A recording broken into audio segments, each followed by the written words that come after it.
이 시간 우리에게 주시는 하나님의 말씀은 창세기 43장 15절로 25절 말씀, 창세기 43장 15절로 25절 말씀, 구약성경 68면에 있는 말씀이 되겠습니다.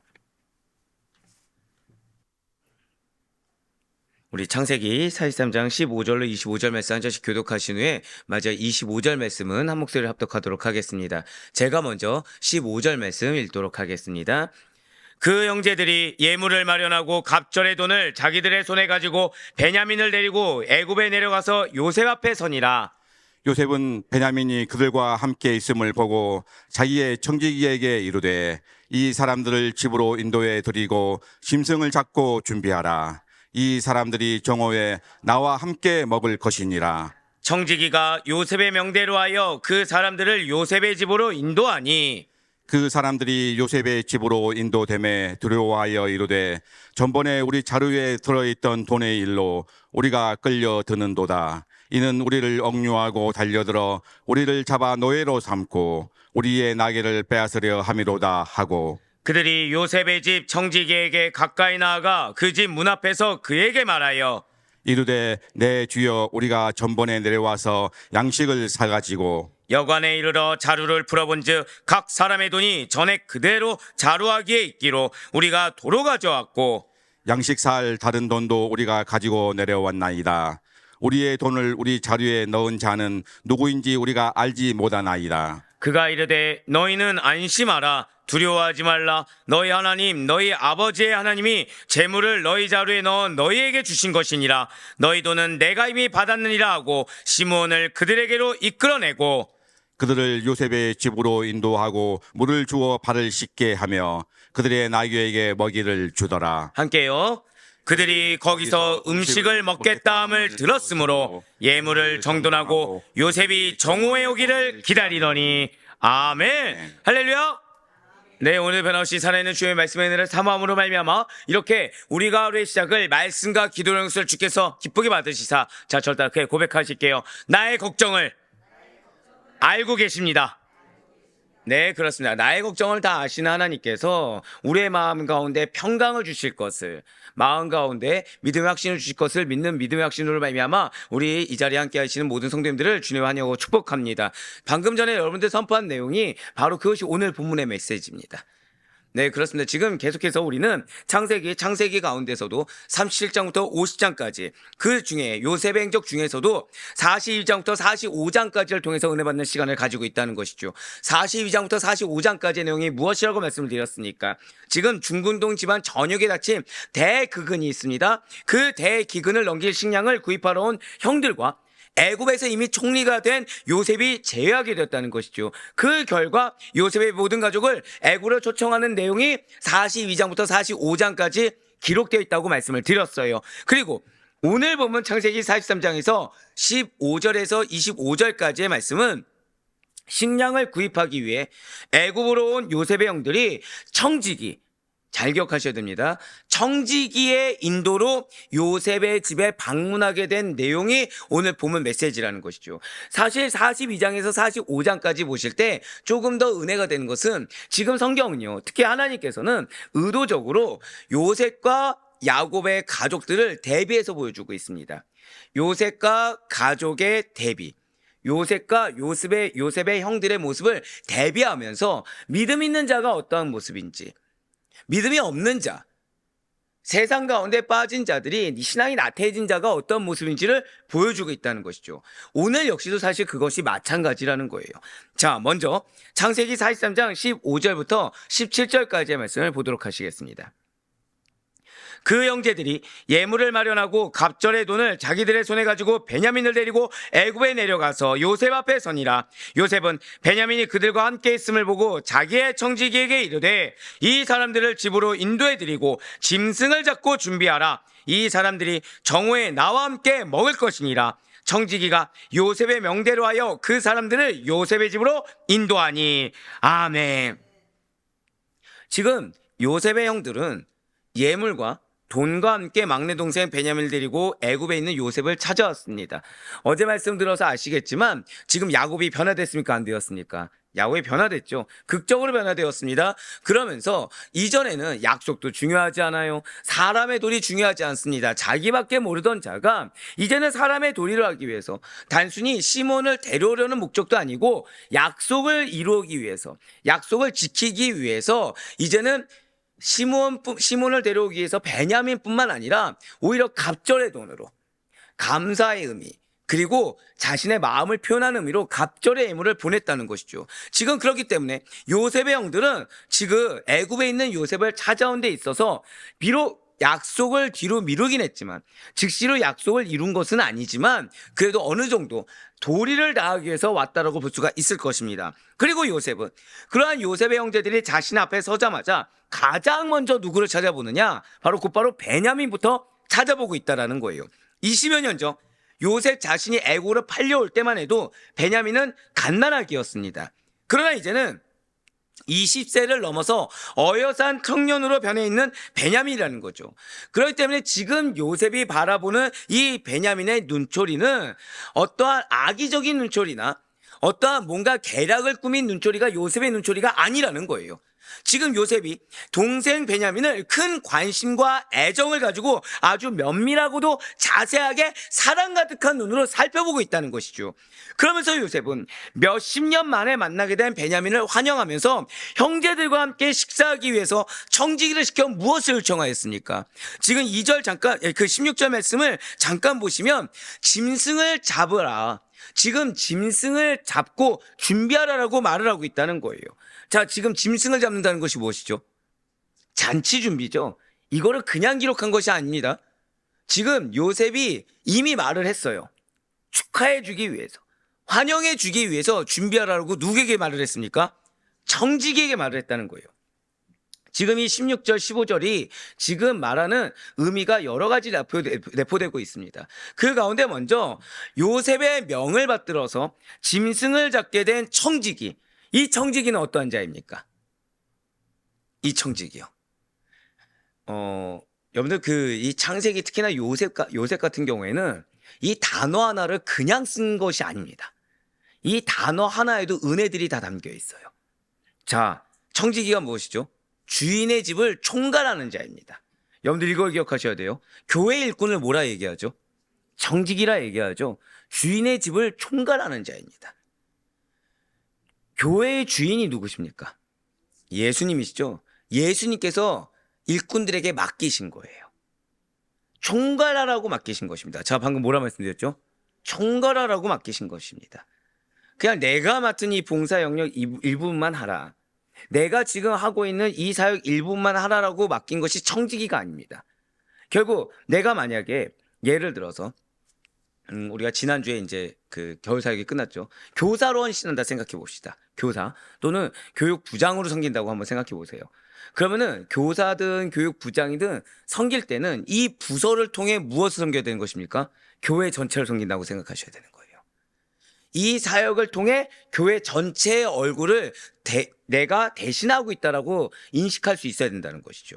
결국 이 봉사 자체가 나는 지금 가르치는 사역 하나라고 생각할 수 있지만 사실 이거는 이 가르치는 사역에 더해 무엇이 있다라는 것입니까? 교회의 얼굴이다. 교회 전체를 총괄하는 것이다.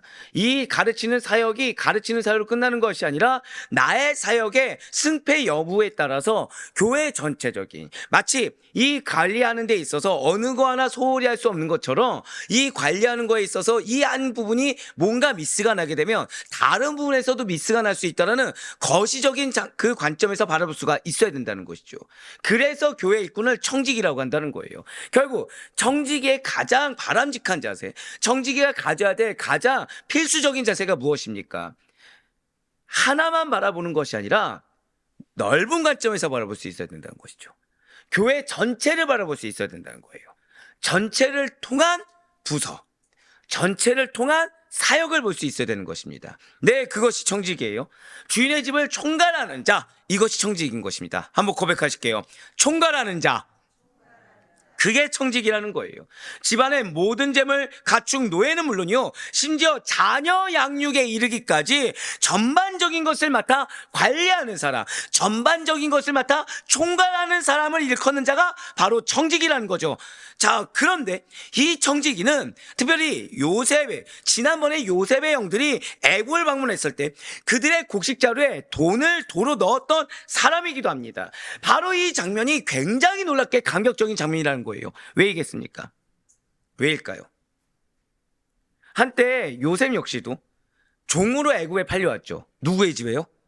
보디발의 집에 팔려왔죠. 그가 가장 먼저 수행한 일이 무엇이었습니까? 그게 청직이에요.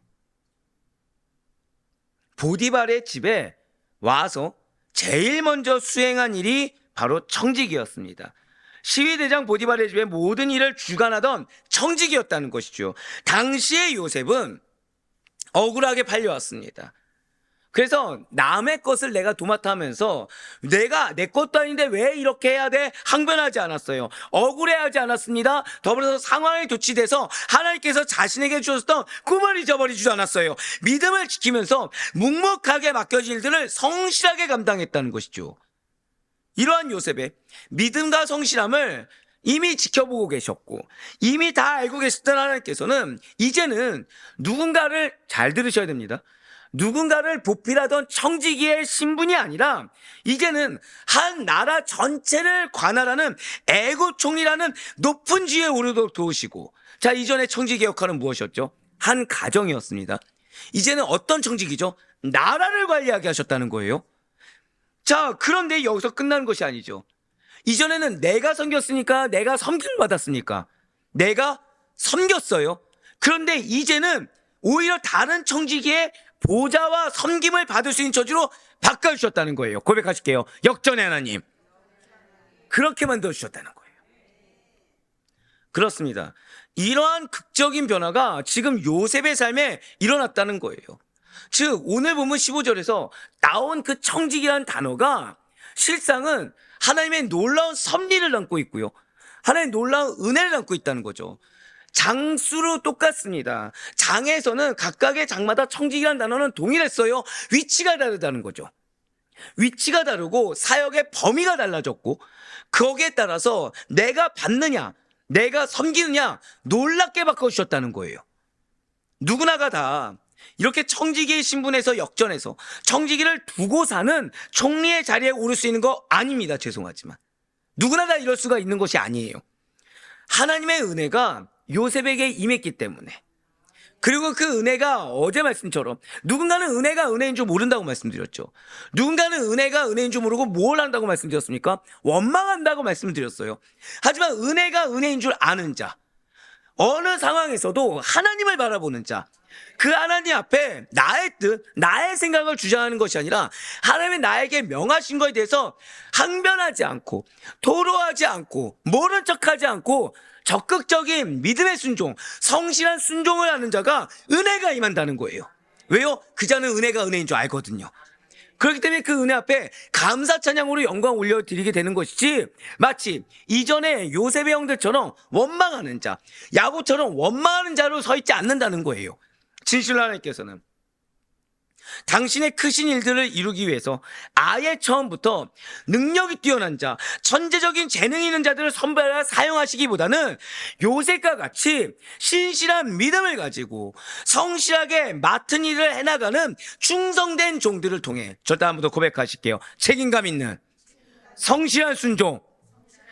여러분들 42장부터 45장까지를 보실 때는, 아니요, 솔직히 말씀드리면 그 전에 39장부터 45장까지 보실 때는 한 단어를 절대 놓치시면 안 돼요. 그것이 무엇이에요?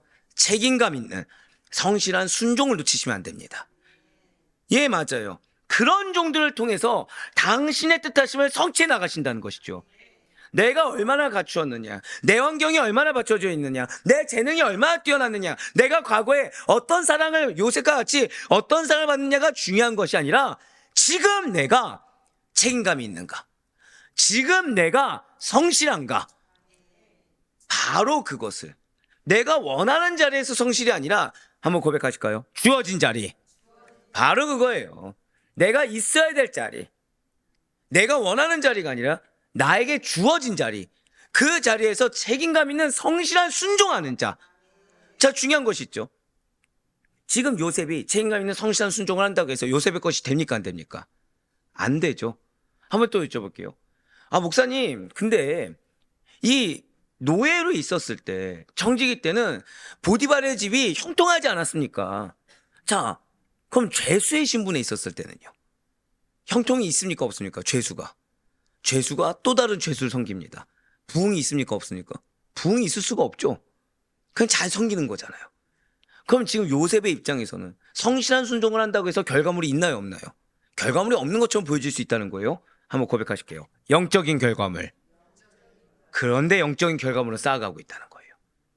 즉, 내가 성실한 순종을 해서 어떤 결과물이 있냐 없냐를 따져서는 안 된다는 것입니다. 내가 하나님 앞에서 책임감 있는 성실한 순종을 한다는 것은 계속해서 하나님께서 나를 결산하고 계시다는 거예요. 맞습니다. 하나님은 그런 자들을 통해서 일하시는 거예요. 하나님은 그런 자들을 통해서 오늘 본문의 요셉과 같이 역전의 하나님. 이전에는 한 가문의 청지기였다고 한다면 이제는 한 나라의 청지기가 되었고, 이전은 내가 섬겼다고 한다면 이제는 섬김을 받는 위치에 역전의 하나님을 바로 책임감 있는 성실한 순종을 다하는 자, 그것이 인정받은 자들이 받을 수 있는, 누릴 수 있는 특권이라는 것입니다. 그렇습니다. 하나님은 요셉의 믿음과 책임감 있는 성실한 순종을 통해서 역사하셨습니다. 그래서 요셉으로 하여금 이제는 청지기를 두고 사는 애고의 총리가 되게 하셨다는 거예요. 이것은 여러분과 저 역시 마찬가지입니다. 우리가 존귀한 자리에 오르기를 원하고, 누군가로부터 인정을 받고자 하고, 누군가로부터 존경을 받기를 원하며 다른 이들의 섬김을 받고자 한다고 한다면 가장 먼저 내가 누군가를 섬기는 사람이 돼야 됩니다. 근데 이걸 기억하셔야 돼요. 내가 섬길 때 내 것이 있습니까, 없습니까? 전혀 없습니다. 죄송하지만. 말씀드렸잖아요. 요셉이 노예로서 청지기였을 때 요셉의 것이 됩니까, 보디발의 것이 됩니까? 다 보디발의 것이 되죠. 죄인으로 섬길 때 뭐 남는 거 있습니까, 없습니까? 전혀 없다고 말씀드렸어요. 마찬가지예요. 내가 누군가를 섬기는 자로서 나의 어떠한 유익이 전혀 없지만 그래도 섬기는 자가 먼저 되어야 된다는 거예요. 어떻게 해요? 이름도 없이 빚도 없이 섬기면서 감사할 줄 아는 자, 섬길 수 있다는 것에 대해서 감사할 줄 아는 자가 되어야 된다는 것이죠. 분명 성경은 우리에게 이렇게 말을 하고 있습니다. 누가복음 6장 31절 말씀과 갈라디아서 5장 13절의 말씀을 같이 보도록 하실게요. 남에게 대접을 받고자 하는 대로 너희도 남을 대접하라. 형제들아, 너희가 자유를 위하여 부르심을 입었으나 그러나 그 자유로 육체의 기회를 삼지 말고 오직 사랑으로 서로 종노릇하라. 아멘. 그렇습니다. 진실로 우리는 서로가 서로를 섬기는 종이 되어야 돼요. 그리고 그러한 섬김의 밑바탕에는 반드시 섬김의 정신이라고 할 수 있는, 고백하실게요, 예수 그리스도의 십자가 사랑, 그것이 있어야 된다는 거죠. 즉, 내가 희생하고 상대를 위해서 목숨까지 바칠 수 있는 그 사랑이 있어야 된다는 거예요. 내가 이만큼 섬기면 저 사람도 나한테 어느 정도 이 정도는 해주겠지. 이 섬김으로 인해서 내가 어느 정도 입지를 좀 다지고 개인적인 유익과 성공적인 발판 정도는 마련할 수 있겠지와 같은 어떤 세속적이고도 개인 이기주의적인 목적에 의한 기회주의적 섬김, 고백하실게요. 기회주의적 섬김, 그것이 되지 않도록 주의해야 된다는 거예요. 실제로 그리스도인들 가운데 의외로 교회를 와해시키거나 공동체를 와해시키는 섬김이 있습니다. 그것이 바로 이 기회주의적 섬김이에요. 그냥 순적한 마음에 섬기는 것이 아닙니다. 내가 하고 싶어서 합니다. 더불어서 이 섬김을 통해 무언가 다른 사람들과의 세상적인 사람이겠죠. 세상적으로 어떤 높은 지위나 물질이 많은 사람하고의 그 인맥 관계를 위해서, 나의 어떤 개인적인 유익을 위해서 섬기는 경우가 있다는 거예요. 실제로 대형 교회에선 그런 일들이 존재하곤 합니다. 그 어떤 부서의 부장 장로님이 사회적으로 명망이 좋은 분이에요. 그러면 그 부서에는 사람들이 많이 몰릴까요, 안 몰릴까요? 많이 몰린다는 거예요. 그런데 그냥 이름도 없이 빛도 없이 조용하게 섬기는 분이 부장이 되었습니다. 그럼 그 부서는 어떻게 되죠? 기근 현상이 생깁니다. 그러면은 왜 그런 일이 벌어지는 것입니까? 순적한 섬김이 아니기 때문이라는 거예요. 그 부장이 사회적인 위치가 어떠한지, 그 부장이 가진 것이 어떠한지, 그래서 그에 따른 유익을 따지고자 달려드는 불나방과 같은 분들이 존재한다는 것이죠. 그래서는 안 됩니다. 성도는 청지기가 돼야 돼요. 기회주의적 섬김을 위한 청지기가 아니라 하나님이 인정하시는 청지기가 돼야 됩니다. 나의 섬김이 아무도 몰라준다고 하더라도, 나의 이 섬김이 누군가 알아주지 않고 나에게 유익은 단 하나도 없고 내 몸이 고단하고 힘들고 괴롭다고 할지언정 입술조차도 드러내지 않고 섬길 수 있는 것을 감사함으로, 나의 포지션이 아예 없더라도 작은 거 하나도 주어진 거에 감사한 마음으로 동참하는 자가 바로 오늘 요셉과 같은 은혜를 받을 수가 있다는 거예요. 그렇습니다. 지금 섬김이 몸에 배어있는 요셉입니다. 그렇기 때문에 지금 요셉의 섬김에는 어떠한 의도가 없어요. 그러니까 이게 자연스럽게 이렇게 나온 것이 아닙니다. 그러니까 오늘 본문을 통해서 우리가 오해하지 말아야 될 것이, 지금 베냐민이 와서 기뻐서 해줬다 이렇게 생각하시면 안 됩니다. 그냥 요셉은 몸에 배어 있는 거예요. 요셉은 섬기는 데 있어서 무엇을 바랍니까, 안 바랍니까? 바라지 않는다는 것이죠. 기쁨을 기쁨 그대로 표현할 뿐이에요. 객을 객으로 그냥 보낸 것이 아니라 섬기고 보낼 뿐인 것입니다. 순수한 호의요, 믿는 자로서의 사랑이 있을 뿐이라는 거예요. 그러나 중요한 것이 있죠. 반대로 요셉의 형들은 순수하게 받아들이지 못하고 있다는 것입니다. 이러한 요셉의 사랑의 진위를 전혀 알지 못한 채 요셉의 호의로 인해서 나에게 어떠한 나쁜 일이 닥치지 않을까라고 두려워하고 있다는 거예요. 즉, 지금 섬기는 데 있어서, 하다못해 섬김을 받는 데 있어서 좋다 고백하실까요? 동상이몽이 존재한다는 거예요. 아이러니하죠. 지금 내가 섬기고 있습니까? 내가 섬김을 받고 있습니까? 섬김을 받고 있는데도 동상이몽이 있다는 거예요. 순적하지 못하게 되는 것입니다. 산성들은 이렇게 생각하시면 돼요. 내가 하나님이 전부냐, 아니면 내 마음이 두 마음이 있느냐는 것은 어떠한 섬길 때나 섬김을 받을 때나 이걸 내가 순적하게 받아들이느냐, 아니면 꼬아서 받아들이느냐, 여기에 따라서 내 마음에 우상이 있냐 없냐가 갈리게 됩니다. 아, 목사님, 저는 이런저런 상처가 있어서 그에 따라서 이렇게 나왔는데요 라고 하면 죄송한 말씀이지만 그분은 상처가 우상입니다. 상처 누가 받았죠? 내가 받았죠. 그럼 누가 우상인 거예요? 내가 우상인 거예요. 이걸 반드시 놓치지 마시길 바라요. 내가 섬기는 자리에 섰거나 내가 섬김을 받는 자리에 섰을 때 내가 이 섬기는 데 있어서 순적하게 아무 생각 없이 섬기는 거에 대해서 감사함으로 하지 못하고 있거나, 또는 누군가에게 섬김을 받는데 이 의도에 대해서 또는 다른 복잡다단하게 내가 생각이 들고 있다고 한다면 죄송하지만 그때 그냥 바로 회개하시는 것이 빠릅니다. 왜요? 내 마음이 순적하지 않다는 증거예요. 더불어서 조금 더 죄송한 말씀이지만 지금 나는 불신앙으로 가득 찼다는 증거입니다. 왜일까요? 여러분들의 삶을 누가 주관하십니까? 하나님 주관하시죠. 그럼 지금 섬김을 받게 하신 이가 누구십니까? 하나님이시죠. 내가 섬기게 하신 이가 누구십니까? 하나님이시죠. 그럼 난 누구 보고 하면 되는 거예요? 하나님 보고 받아들이면 되고 하나님 보고 하면 되는 것입니다. 근데 여기서 내가 몸이 썩어 문드러질 것 같아요. 이걸 누가 바라신 거예요, 그러면? 하나님이 바라신 거죠. 불만을 토론할 수가 없다는 거예요. 근데 내가 여기에 대해서 내가 얼만큼 고생했는지가 인식이 됐고, 그래서 내가 이 봉사와 섬김에 대해서 계산을 하고 있다. 이거 자체가 사실은 내가 마음 가운데 우상이 있다는 증거고, 내가 지금 마음 가운데 하나님을 온전히 믿지 못하는 불신앙의 상태와 거의 흡사하다고 생각하셔도 무방하다는 것이죠. 그걸 알 수 있는 것이 무엇이냐? 지금 이 요셉의 형들의 모습이 그걸 또 증명하고 있다는 거예요. 자, 지금 요셉은 어떠한 의도가 있습니까, 없습니까? 전혀 없다고 말씀드렸죠. 아, 하나님 안에 매인 자, 약속을 기억하는 자는 한번 고백하실까요? 순수합니다. 예, 맞습니다. 예수님께서 어린아이와 같아야 된다라고 말씀하신 것처럼 아무런 의도가 없습니다. 아무런 의도가 없이 그냥 섬겨주는 겁니다. 내가 어떻게 이 섬김에 따라 받느냐 이거 개성 없이 그냥 섬기는 것입니다. 그런데 지금 요셉의 형들을 보시길 바라요. 오늘 보면 창세기 33장 18절 말씀을 보시길 바랍니다. 그 사람들이 요셉의 집으로 인도되매 두려워하여 이르되 전번에 우리 자루에 들어있던 돈의 일로 우리가 끌려드는도다. 이는 우리를 억류하고 달려들어 우리를 잡아 노예로 삼고 우리의 나귀를 빼앗으려 함이로다 하고 아멘. 자, 지금 분명히 16절을 통해서 우리가 뭘 들었죠? 요셉이 뭘 말했습니까? 짐승을 잡아라. 형들을 잡아라라고 했습니까? 짐승을 잡으라고 했습니까? 자, 지금 여러분들 혹시 단어를 잘 들으셨죠? 자, 제가 지금 여러분들 짐승을 잡으라고 했습니까? 형들을 잡으라고 했습니까?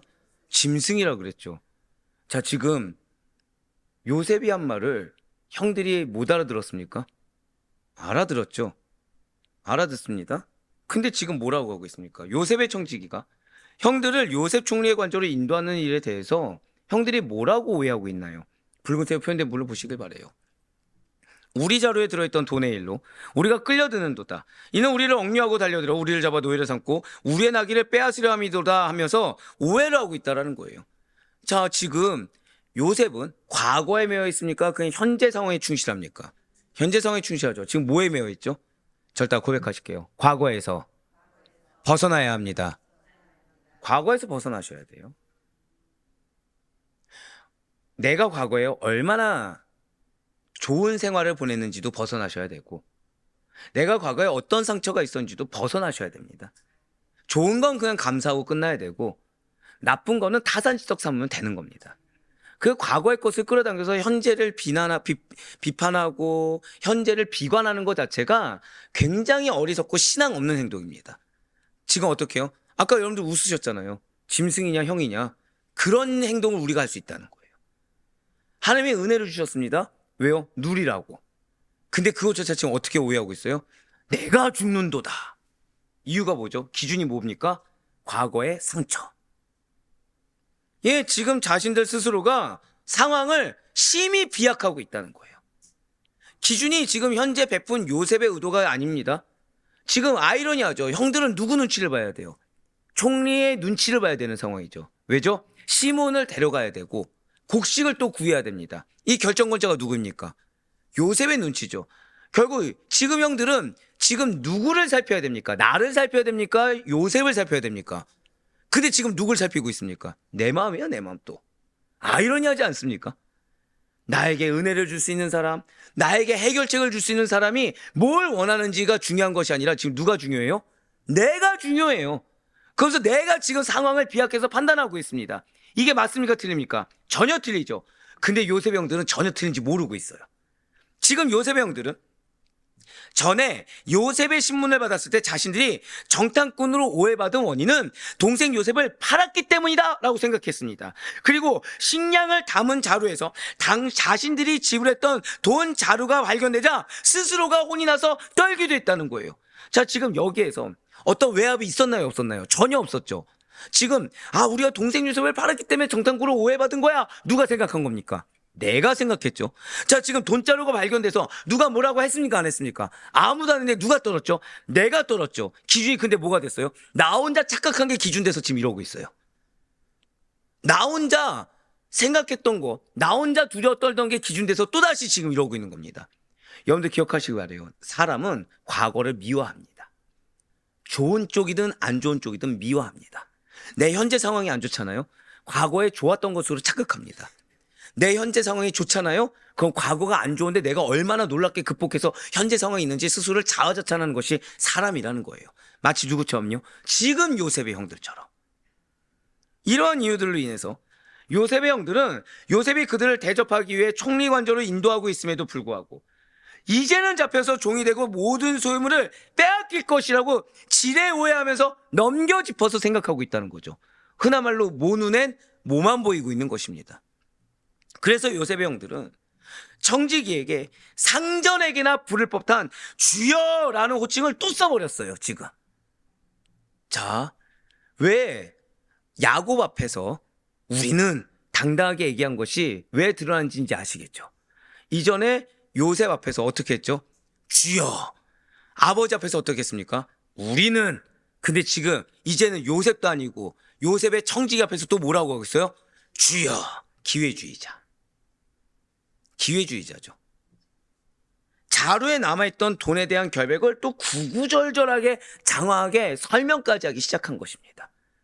자, 그런데 중요한 것은 상황이 이들을 이렇게 몰고 간 것입니까? 스스로 몰고 가고 있는 겁니까? 스스로 몰고 가고 있는 거예요. 스스로. 근데 이거 원어로 보시잖아요. 억울하기 짝이 없습니다. 지금 누가 뭐라고 하지도 않았어요. 근데 스스로가 그렇게 생각하고 스스로가 지레짐작하고, 근데 왠지 아십니까? 자기들이 그런 행동을 했던 적이 있는 거예요. 자기들이. 언제죠? 요셉을 속여서 팔아버린 경력들이 자신들이 있는 겁니다. 결국 자신들이 한 행동에 족쇄를 자신들이 채웠어요. 자신들의 거기에 대해서 회개하고 빨리 끝나버렸으면은 과거의 상처가 더 이상 현재 것으로 이어지지 않았을 텐데, 회개하지 않고 끊어내지 않다 보니까 과거의 망령 가운데 계속 쌓여 있습니다. 그러더니 지금 이 요셉의 형들의 모습은 누가 지금 그들의 주인이 되고 있습니까? 정말로 청지기가 주인인가요? 요셉이 주인입니까? 하나님이 주인입니까? 아니에요. 자신이 주인이에요. 자신이. 이런저런 상황에 따라 원망은 늘어났지만 지금 이거의 기준이 뭡니까? 죄송하지만 망상입니다. 기준이. 망상이죠. 자, 요셉이 너희들이 정탐꾼으로 오해받은 것은 너희 동생을 팔아버려서 하라고 얘기를 한 번이라도 한 적이 있나요? 없나요? 없습니다. 돈자루를 넣어놓고서 그들을 핍박한 적이 있습니까? 없습니까? 없죠. 근데 이들은 마치 그것을 자신들이 당한 것이냐 착각하고서 지금 또 지레 겁을 먹고 있다는 거예요. 의가 올라가는 것도 자신, 상처받는 것도 자신. 이들은 지금 누구를 주인으로 섬기고 있습니까? 자신을 주인으로 섬기고 있다는 거예요. 근데 전혀 모르고 있습니다. 그래서 지금 얼마나 지금 우리들이 억울한지, 얼마나 결백한지 구구절절하게 지금 누구에게 설명하고 있어요? 청지기에게. 차라리 이 시간에 하나님께 기도를 하지. 차라리 이 시간에 하나님께 부르짖지 청지기에. 여러분들, 계속 우리가 앞에서 지금 청지기가 어떤 자라고 말씀드렸죠? 총괄하는 자. 근데 청지기가 섬긴다고 해서 이게 청지기 것이 됩니까? 요셉의 것이 됩니까? 그건 권한이 있다는 거예요? 없다는 거예요? 그 자한테 지금 설명을 하고 있는 거예요. 창세기 43장 19절에서 22절까지의 말씀 보시길 바랍니다. 그들이 요셉의 집 청지기에게 가까이 나아가 그 집 문 앞에서 그에게 말하여 이르되, 내 주여, 우리가 전번에 내려와서 양식을 사가지고 여건에 이르러 자루를 풀어본즉 각 사람의 돈이 전에 그대로 자루하기에 있기로 우리가 도로 가져왔고 양식 살 다른 돈도 우리가 가지고 내려왔나이다. 우리의 돈을 우리 자루에 넣은 자는 누구인지 우리가 알지 못하나이다. 아멘. 지금 요셉의 형들은 일어나지도 않았을 일에 대해서 지레 겁먹고 있습니다. 근데 여기서 우리가 잊지 말아야 될 것이 있어요. 이들이 계속 시종일관 신앙이 안 좋았습니까? 아니면 회개하고 결단하는 모습을 보인 자들입니까? 결단한 모습을 보인 자들이에요. 자, 안 좋았다가 뭐 했어요? 좋아진 상태입니다. 근데 지금 상황이 다급해지니까 또 뭐가 나왔어요? 여러분들, 내가 결단했다고 해서, 내가 회개했다고 해서 간과해서는 안 됩니다. 고백하실게요. 신앙은 끝까지. 이게 중요해요. 이 끝까지는 어떠한 상황이 있다고 하더라도 흔들리지 않아야 됩니다. 어떠한 상황이 있다고 하더라도 하나님 앞에 서 있어야 됩니다. 그렇지 않고 지금 이 요셉의 형들의 모습을 보고 와, 신앙이 정말 좋다. 누구나 상황 앞에선 이럴 수밖에 없지라고 이해할 자가 과연 누가 있겠습니까? 아무도 없다는 거예요. 지금 요셉의 형들은 너무 웃기게도 희극 같습니다. 지금 그 누가 뭐라고 하지도 않았습니다. 그 누가 압박도 하지 않았습니다. 근데 자신들이 결연했다가 결단하고 이렇게 굳은 의지를 가지고 나왔다가 갑자기 청지기가 와서 데려가니까 또 지레 겁먹고서 갑자기 늘어놓기 시작했어요. 관저로 들어가기 전에 어떻게든 자루의 돈과 관련한 자신들의 결백을 주장하고자 지금 관저로 들어가면 뭐가 있습니까? 잔치상이 있겠죠. 근데 관저로 들어가는 문 근처에 서서 죄가 없음을 주장하고 있다는 거예요. 그 가운데 22절에 붉은색으로 표현된 부분을 다시 한번 더 보시길 바라요. 지금 우리의 돈을 우리 자루에 넣은 자가 누구인지 우리가 알지 못하나이다 라고 나와 있어요. 지금 이 부분을 보면 자, 어떻게 보이십니까? 마치 형들이 서로가 서로의 죄 없음을 보증해 주듯이 말하고 있음을 우리가 알 수 있다는 거죠. 그러니까 지금 이 모습은 어떻게 보면 형들이 서로를 위해 주고 서로를 염려해 주는 형제애가 가득한 모습을 보입니다. 그러니까 이전에 르우벤처럼 나는 죄가 없고 이 사람이 얘네들이 죄가 있다 이런 모습이 아니라 우리 다 같이 죄가 없다고 서로를 위해주고 있는 모습처럼 보이고 있다는 거죠. 과거의 요셉의 형들은 동생을 팔 정도로 이기적인 사람들이었습니다. 불과 얼마 전만 해도 르우벤은 자신 혼자 싹 빠질 정도로 이기적인 사람이 맞아요. 그러나 지금 여러 가지 고난을 겪으면서 어느 정도 선하고 긍정적으로 바뀌었다라고 볼 수도 있는 대목처럼 보일 수 있다는 것이죠. 하지만 아쉬운 점이 존재해요. 맞아요. 물론 지금 결단도 했고 이전과는 다른 표현이 있는 거 맞습니다. 인간적으로는. 근데 지금 아쉬운 부분이 있어요. 지금 요셉의 형들은 어떤 일이 벌어졌을 때 문제의 원인을 규명하고 진실을 찾는 데 초점을 두고 있지 않습니다. 무슨 말씀일까요?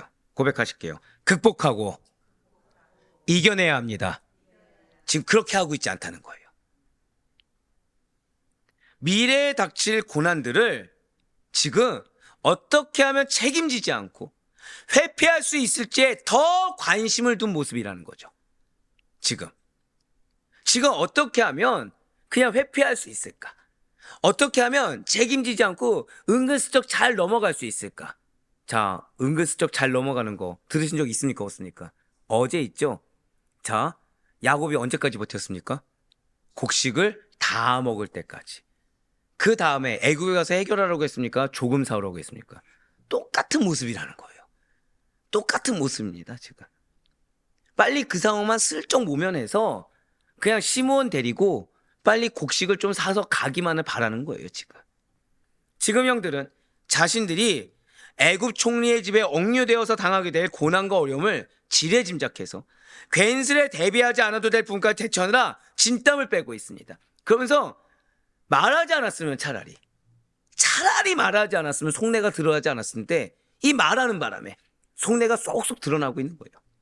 말하는 바람에 얼마나 지금 믿음이 없는지, 얼마나 웃음깍스러운 모습인지, 얼마나 어리석은지를 지금 말 한마디 한마디마다 드러나는 것입니다. 제가 우리 성도님들한테 사실 말하고 싶지 않은 부분인데 여러분들이 영적으로 안 좋을 때가 있을 수 있어요. 사실 인간적으로는 그럴 수 있습니다. 신앙적으로는 그래서는 안 돼요. 항상 드리는 말씀이 있죠. 내가 영적으로 안 좋은 걸 당연하게 여기지 말라고. 근데 왜 마음이 어렵고 영적으로 안 좋을 때 있지 않습니까? 고백하실게요. 반드시 입을 닫자. 예, 웃자는 얘기가 아닙니다. 진짜 입을 닫아야 됩니다. 그 순간에 아멘 나오시면 안 돼요. 이거 지금 이거 별로 좋은 말이 아닙니다. 이건 지금. 왜냐면 그 당시 때 입을 열면은 뭐만 드러난다고요? 내가 지금 얼마나 안 좋은지. 여기서 더 큰 문제는 그래 주길 바래서 말을 하면은 더 최악입니다. 죄송하지만. 내가 얼마나 안 좋은지 이 사람들이 알아주고서 날 위로해 주길 바란다. 이건 진짜 최악입니다. 이거는. 자, 내가 안 좋은 걸 드러내는 게 하나님께 인정이 될까요? 안 될까요? 여러분들이 그걸 기억하셔야 돼요. 하나님은 우리의 뭐만 보신다고요? 고백하실게요. 나의 믿음. 나의 믿음만 봅니다. 하나님은 사랑의 하나님도 맞지만 공의 하나님이기도 하세요. 감사해요. 그러니까 내가 지금 믿음 안 좋으면 하나님은 나를 칭찬하십니까? 질책하십니까? 이거를 잊지 마셔야 되는데 이게 신기할 정도로 내가 영적으로 안 좋을 때는 내가 지금 믿음이 연약한 거에 대해서 하나님이 나를 위로할 거라 착각을 한다는 거예요. 누구처럼요? 요셉의 형들처럼. 그러니까 차라리 입을 닫으셔야 돼요. 이거 해결될 때까지 하나님과 승부를 거셔야 돼요. 감사해요, 진짜. 와, 이게 참 이게 감사할 게 아닌데 이게 지금 하나님과 승부하셔야 됩니다. 이거를 내가 인간적으로 생각해서 내가 이 어려움을 드러내면 위로해 주겠지라고 착각하면 안 됩니다. 지금 나는 뭘 쌓고 있어요? 징계받을 것만 쌓고 있는 거예요. 지금 말몇 마디로. 지금 요셉의 형들을 보세요. 누가 지금 요셉의 형들을 우습게 만들고 있습니까? 자신 스스로가 우습게 만들고 있어요. 그러니까 여러분들이 청직이라 생각해 보세요. 지금 얼마나 우스꽝스럽겠습니까? 지금 안에 뭘 준비했어요? 잔치. 근데 그 문 앞에서 뭐 하고 있어요? 제가 지금 죄인이 아닙니다. 제가 여기 들어갈 자격이 없습니다. 지금. 예? 내가 여길 왜 들어갑니까? 저 좀 빨리 보내주세요. 이러고 있는 거예요, 지금. 그러면서 누가 뭐라고 하겠어요? 자기 주인이 돈을 넣어줬는데 이 돈을 누가 넣어주는지 모릅니다. 청직이 우스운 거죠, 지금. 이런 멍청한 작자들을 봤나, 지금. 하나님 우리 보셨을 때 그런 거예요. 하나님 우리 보셨을 때 하나님 내가 이렇게 안 좋습니다. 그럼 하나님 뭐라고 하실 거예요? 지금 너희가 상급 쌓기도 부족해 죽겠는데 왜 스스로가 지금 심판받겠다고 하는 거지? 너희가 지금 상급을 쌓기도 부족한 시간에 날 이렇게 징계해 주세요. 내가 지금 이렇게 신앙이 안 좋습니다를 왜 증명하는 거지? 그 질문을 우리가 스스로가 지금 던지고 있다는 거예요. 예, 맞습니다. 지금 이런 경우, 이런 요셉의 형들의 경우를 우리는 뭐라고 하죠? 하지 않아도 될 고생을 사소한다. 잘못 처신한 탓에, 잘못 판단한 탓에 하지 않아도 될 고생을 하지 않아야 된다는 거죠. 왜 우리가 세상적으로 이런 얘기하죠? 머리가 나쁘면 뭐가 고생해요? 몸이 고생한다고 하죠. 저는 약간 돌려서 이런 얘기합니다. 믿음이 안 좋으면 삶이 고단해집니다. 신앙이 안 좋아지면 인생이 고단해집니다. 여러분들의 삶과 인생을 누가 책임지십니까? 근데 아이러니하죠. 그럼 나는 하나님께 맞춰야 됩니까? 나한테 맞춰야 됩니까? 답이 나왔죠. 근데 신기할 정도 나는 누구에게 맞춰 살고 있어요? 나. 신앙이 안 좋잖아요. 내가 나를 고생길로 계속 내모는 거예요. 믿음이 안 좋잖아요. 내가 나를 고생길로 계속 내모는 거예요. 그럼 나는 뭐라 외치고 있어요? 하나님 제발 나에게 좀 내 인생 좀 책임져 주세요. 나를 은혜 베풀어 주세요. 그러면서 나는 지금 누구 중심으로 살고 있습니까? 내 중심. 하나님이 지금 허락하지 않은 과거의 망상 가운데 사로잡히고 현재도 아직 일어나지도 않는 일에 대해서 미리 염려하고 미리 걱정하고 미리 지레짐작해서 스스로를 비참한 상태로 몰고 있다는 거예요. 예, 맞습니다. 그래서 영적으로 무지하면 안 되는 겁니다. 그래서 내 세계에 빠지는 것이 아니라 주님의 세계 안으로, 말씀의 세계 안으로 들어가서 그냥 들어가 있는 것도 아니라 충만해져서 바른 영적인 분별력을 가져야 되는 것입니다. 물론 미리 준비하고 계획하는 성향이나 기질이 일상의 삶을 살아가는 데 있어서 유용한 것은 맞습니다. 하지만 우리는 모든 일에 대한 경우의 수를 계산해서 완벽하게 대처하고 완벽하게 내가 다 책임지면서 살 수 있는 능력자들이 아니라는 거예요. 하나님처럼 전능자가 되려고 애쓰는 모습은 스스로는 아니라고는 하지만 허락된 분기 이상으로 너무 퍼펙트하게 일을 처리하는 모습은 지켜보는 자들을 지치게 만들고자 합니다. 지나친 열정과 쓸데없는 걱정이 앞서서 또한 상황 판단하지 못하는 개인의 이기적인 욕심이 앞서서 일명 사서 고생하는 자가 되지 않도록 주의해야 된다는 것이죠. 믿음이 그만큼 받쳐주지 않는데 내가 얻고자 하는 분깃을 이만큼 놓다 보니까 이만큼의 갭을 스스로가 마치 피해자인 양 착각해서도 안 된다는 거예요. 진실로 성도는 신중이라는 말 뒤에 숨어서 실상은 하나님의 섭리를 의심해서 갖게 되는 일어나지 않는 일에 대한 염려와 근심을 하지 않아야 되는 것입니다. 아무도 나를 그렇게 생각하지 않는데 나 스스로가 지레짐작해서 스스로가 비참한 상태에 스스로를 보는 안타까움은 없어야 된다는 거예요. 이것은 또 다른 모양의 불신앙입니다. 그러니 먼저 걱정할 시간에 기도하셔야 돼요. 지금 말씀드리지 않았습니까? 요셉의 형들은 청지기한테 구구절절하게 입을 놀릴 시간에 뭐를 해야 되죠? 기도했어야 돼요. 걱정되면 기도해야죠. 염려가 되면 기도해야죠.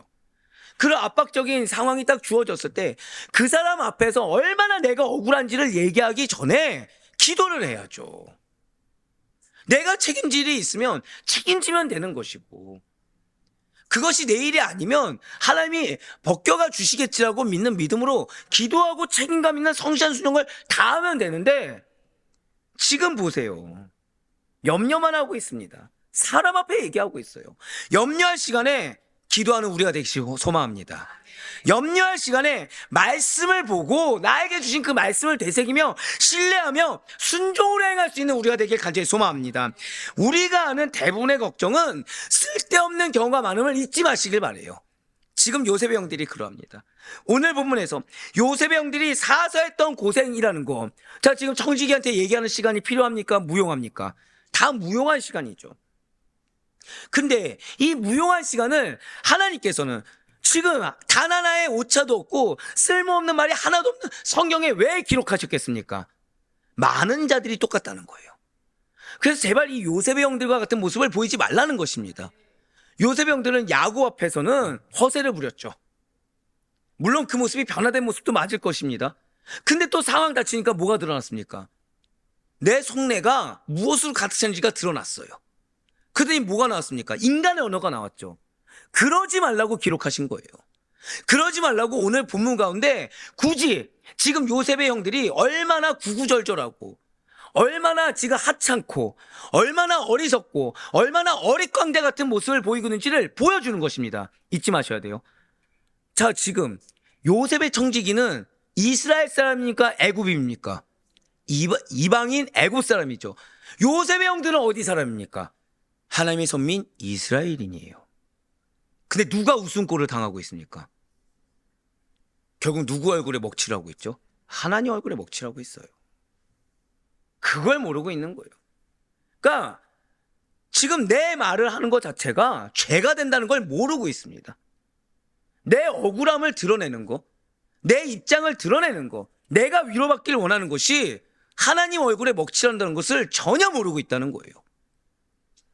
지금 아무짝에도 쓸모없는 말을 함으로써 누구 얼굴에 먹칠하고 있어요? 하나님 얼굴에 먹칠하고 있습니다. 그래서 청지기는 오히려 걱정하는 형들을 안심시키고 있어요. 자, 누가 지금 믿는 자입니까? 누가 이방인입니까? 지금 여러분들 창세기에는 지금 믿는 자가 얼마나 지금 믿는 자로 삽당하지 못한 모습을 보이는지를 적나라하게 드러나고 있죠. 제가 지금 이 질문 처음 드렸습니까? 계속 드리고 있습니까? 계속 드리고 있죠. 누가 믿는 자입니까, 지금? 청지기가 오히려 안심시키고 있어요. 그들의 형제인 시몬은 그래서 친히 데리고 옵니다. 또한 요셉의 집에서 씻을 물과 짐승 먹이까지 제공해주는 친절함을 보이고 있어요. 자, 친절함을 누가 보여야 되죠? 믿는 자입니까? 이방 사람입니까? 믿는 자죠. 근데 누가 지금 친절함 보이고 있습니까? 인간의 언어는 누가 얘기하고 있습니까? 창세기 43장 23절과 24절 말씀 보시길 바라요. 그가 이르되 너희는 안심하라 두려워하지 말라 너희 하나님 너희 아버지 하나님이 재물을 너희 자루에 넣어 너희에게 주신 것이니라 너희 돈은 내가 이미 받았느니라 하고 시몬을 그들에게 이끌어내고 그들을 요셉의 집으로 인도하고 물을 주어 발을 씻게 하며 그들의 나귀에게 먹이를 주더라. 아멘. 지금 요셉의 청지기는 안심시켜주고 있습니다. 곡식자루에 있던 곡식의 돈으로 인해서 두려워 떨고 있는 요셉의 형제들을 향해 자신은 이미 곡식 대금을 받았기 때문에 두려워하지 말라라고 당부하고 있다는 거예요. 지금 요셉의 청지기는 실제로는 요셉의 형제들이 곡식 대금을 지불하지 않았지만 지불한 것으로 인정할 것이기 때문에 두려워하지 말라라고 유로한 것이에요. 그러므로 요셉의 형제들은 이제 더 이상 곡식 대금을 지불하지 않은 것으로 인해서 두려워하며 떨 필요가 없다는 것이죠. 즉 세상의 권세로 세상의 죄악으로 떨 필요가 있는 것이 아니라 오히려 감사하며 나아가야 된다는 거예요. 그들은 단지 곡식 대금을 지불한 것으로 인정해준 청지기, 더 나아가서 청지기로 인하여 곡식 대금을 받은 것으로 인정하도록 만든 애굽 총리에게 감사하며 고백하실게요. 기쁨을 누리라. 기쁨을 누리면 되는 것입니다. 이 부분이 정말 중요하죠. 지금 아마 여러분들 벌써 눈치를 채셨을 거예요. 진실로 우리는 누구하고 지금 이거 동일한 것입니까? 예수 그리스도 안에서 죄사함을 받은 우리가 어떻게 생활해야 될지를 오늘 이 말씀을 통해서 알 수가 있다는 거예요. 사실 우리가 예수 그리스도를 믿고 하나님께 죄사함을 받기 전까지는 죄에 대해서 두려워 떨어야 됐습니다. 정확히 말씀드릴까요? 이 죄로 인한 하나님의 심판을 기억하며 두려워 떨어야 됐습니다. 왜 우리가 내 억울함을 토로할 때가 있죠. 내가 위로받기를 원하는 거. 이게 옛 모습의 결정적인 모습 중에 하나입니다. 죄는 심판받습니다. 믿으십니까? 그렇기 때문에 지금 내 상황이 얼마나 억울한지를 왜 드러내죠? 심판받기 싫어서. 계속 드러내는 거예요. 계속. 그러다 보니까 누굴 드러내고 있는 거예요? 나를 드러내고 있는 거죠. 이게 옛 모습입니다. 그러니까 내가 지금 얼마나 옛 것에 매여 있는지를 스스로 증명하는 거죠. 자, 그런데 하나님께서는 우리가 예수 그리스도를 나의 구주, 나의 하나님을 영접하여 믿었을 때 우리를 죄 없는 의인으로 인정해 주셨습니다. 그렇다고 해서 우리가 진짜로 죄가 있습니까? 없습니까? 죄가 아예 없는 건 아니죠. 있지만 없다고 인정하여 주신다는 거예요. 요셉의 형제들이 곡식값을 지불하지 않고도 요셉의 은혜로 이렇게 지불된 것으로 인정함을 받았을 뿐이듯이 여러분과 저 역시도 죄인의 신분으로서 예수 그리스도 안에서 죄값을 지불한 것으로 인정을 받았을 뿐인 것입니다. 그러나 우리는 스스로 제값을 지불하지는 않았지만 하나님께서 고백하실게요. 예수 그리스도 안에서. 이게 정말 중요하죠. 내가 내 세계에 빠지지 말아야 되는 이유, 내가 오직 성령 안에 있어야 되는 이유, 내가 오직 말씀 안에 있어야 되는 이유가 바로 이것입니다. 왜요? 하나님께서 그 예수 그리스도 안에서 나를 죄 없다고 인정하신 이상 더 이상 죄에 대한, 옛 모습에 대한 심판의 두려움을 가질 필요가 없다는 거예요. 억울해할 필요도 없고 옛것의 트라우마에 쌓여서 오늘 요셉의 형들과 같은 모습을 보일 필요가 전혀 없다는 것이죠. 왜냐하면 하나님께서 여러분과 저를 죄 없다고 인정하신 이상 우리는 하나님의 심판에서 반드시 제외될 것이기 때문인 것입니다.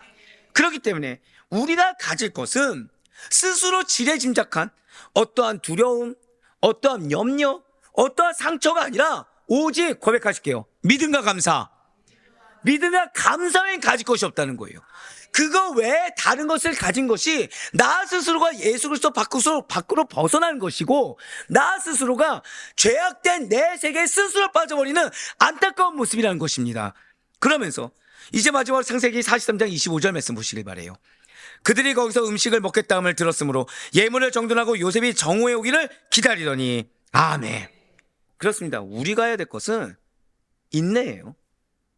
믿음으로 인내하는 겁니다. 믿음으로 기다리는 거예요. 그러면서 어떤 마음으로요? 겁먹은 마음으로, 두려운 마음으로, 원망하는 마음으로, 옛 상처에 사로잡힌 모습으로, 이기적인 신앙으로, 기회주의적인 신앙으로 다 아니고 기쁨과 감사합니다. 항상 감사해야 돼요. 항상 감사해야 돼요. 항상 기뻐할 수 있어야 됩니다. 지금 그럼에도 불구하고 형들은 여전히 그들에게 닥친 상황을 믿지 못하고 불안해하고 있습니다. 자, 한번 또 다시 생각해 보세요. 타국에서 온 일개 평민, 그러니까 여러분들이 미국에 갔습니다. 미국에 갔더니 갑자기 어떤 한 사람이 오더니 트럼프 대통령이 여러분과 식사하려고 기다리고 있다는 겁니다. 여러분 어떠십니까? 가능합니까? 불가능합니까? 여기서 트럼프가 무슨 악한 의도로 나를 만나려고 할까, 이런 생각하시겠습니까? 이게 진짠가 거짓인가를 먼저 진위어부터 따지시겠습니까? 근데 문제는 부통령이 와서 여러분들을 초청한 거죠. 부통령이 와서 초청한 겁니다. 그럼 진위 여부는 따질 수가 없는 문제죠. 그럼 여러분들은 그 순간에 뭘 생각해야 되죠? 사실은 이건 놀랄 일이죠. 그냥 이건 두려워할 일입니까? 그럴 일은 아니라는 거예요. 형들은 그런데 청지기를 통한 요셉의 정중한 대접과 형제 시므온과의 극적인 상봉, 게다가 애굽 총리와의 오찬 예고에도 불구하고 어떠한 놀람, 기대, 기쁨, 감격보다는 그저 두려워하고 그저 불안에 떨고 있다는 거예요. 여러분들 기억하시길 바라요. 은혜로 맛보지 못한 자들은 평생의 삶이 두려움입니다. 평생의 삶이 계속해서 염려와 걱정 가운데 매일 수밖에 없어요. 이걸 기억하셔야 돼요. 하나님께 매인 자는 평생이 하나님께 매이며 살아갑니다. 나에게 매인 자는 평생이 나한테 매여서 내 인생으로 끝나게 돼요. 참, 우리 아대표에게 성도분들, 여러분들 무엇을 선택하시겠습니까? 오늘 불안해하는 형들을 보면서 무엇을 느끼셨습니까? 죄인들의 삶은 하나님의 은혜를 온전히 은혜로 누리지 못하고 평안 없이 늘 불안하고 늘 걱정하고 늘 근심하면서 내가 생각했을 때 이게 맞다고 생각하지만 결국은 매번 방황하는 삶을 살 수밖에 없습니다. 뜻모를 고통 속에 자신을 가둬놓고 그 틀에서 벗어나지 못해 그들의 마음은 늘 항상 걱정거리로 가득 차고 있다는 거예요. 미래에 대한 불안과 염려는 날이 갈수록 늘어가는 것이 죄인들의 삶입니다. 하지만 저희 여러분은 다르다는 거예요. 우리는 약속을 받았습니다. 그게 다예요. 그게 다. 여러분들 요셉이 뭐 붙잡고 살아갔죠? 약속에는 붙잡은 것이 없습니다. 약속에는 붙잡은 것이 없는데 그 약속 붙잡고 약속 붙잡은 자의 합당한 삶을 증명해 보였을 뿐인데 역전의 하나님을 만나게 되었어요. 섬기는 자리에서 섬김을 받는 자리로 하나님이 만들어 주셨습니다. 여기에 요셉이 자신의 말을 한 적이 있습니까? 없습니까? 없어요. 하지만 지금 형들을 보세요. 자신의 말을 한 자가 얼마나 어릿광대 같고 얼마나 옛 성품에 사로잡힌 죄인의 모습을 증명하고 있는지 보시길 바랍니다. 우리가 가야 할 길은 정해져 있어요. 우리가 가야 할 장소와 목표 또한 정해져 있습니다. 이게 은혜예요. 믿음의 길을 가는 동안 표대 대신 예수님만을 드러내고 예수님만을 의지하시길 바라요. 나도 모르게 툭 튀어나오는 말, 여러분들 많이 다들 이렇게 잊어버렸을 단어이긴 하지만 여러분들 툭 치면 나오는 것이 무엇이라고요? 감사합니다. 아비투스를 평생 잊지 마세요.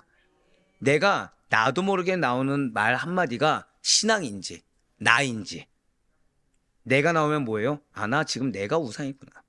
걱정이 나오면 뭐예요? 아, 나 지금 세상이 우상이구나. 신앙이 나오고 상대를 올려주는 말이 나오고 섬기는 모습이 나온다고 한다면 아, 나 지금 그래도 감사하게 훈련받고 있고 믿음으로 나아가고 있구나, 기뻐하시길 바랍니다. 진실로 믿음과 감사가 넘치는 하루가 우리에게 예비되어 있습니다.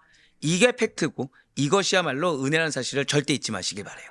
그래야 바라고 얻기는 오늘의 하루의 삶 가운데, 아니 우리들의 평생의 삶 가운데 나의 불신앙으로 인한 근심과 걱정이 아니라 주님께서 나를 사랑하시사 나를 위해 예비하신 은혜를 확신하고 기대하시며 실제로 믿음으로 성실한 순종을 통해 나아가는 자에게 베푸시는 하나님의 은혜를 실제로 누리며 살아가셔서 매일매일을 여러분들을 통한 주님의 사랑과 은혜를 증명해 살 수 있는 청직이 된 우리 모두가 될 수 있기를 주님의 이름으로 간절히 축원합니다.